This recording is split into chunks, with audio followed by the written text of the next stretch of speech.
கோவையில் கல்லூரி மாணவர் ஒருத்தர் இரவு நேரத்தில் பரோட்டா சாப்பிட்டு தூங்க போன நிலையில தூக்கத்திலேயே உயிரிழந்ததா சொல்லப்படக்கூடிய சம்பவம் பெரும் அதிர்ச்சியும் சோகத்தையும் ஏற்படுத்தியிருக்கு. என்ன நடந்தது விரிவா இந்த வீடியோல பார்க்கலாம்.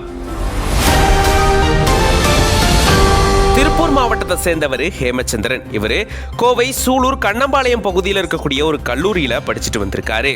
கல்லூரி பக்கத்திலேயே ஒரு அறை எடுத்து தன்னுடைய நண்பர்களோட இவர் தங்கிட்டு வந்திருக்காரு. இந்த நிலையில தான் சம்பவத்தை அன்னைக்கு இரவு நேரத்துல கண்ணம்பாளையத்துல ஒரு ஹோட்டல்ல போயிட்டு இவர் பரோட்டா சாப்பிட்டதா கூறப்படுது. அதுக்கப்புறமா இரவு நேரம் தன்னுடைய வீட்டுக்கு போயிட்டு தூங்குனதாகவும் அதிகாலை 5 மணிக்கு தன்னுடைய உறவினர்களுக்கு எப்பயும் போல சாதாரணமா மெசேஜ் அனுப்புனதாகவும் சொல்லப்படுது.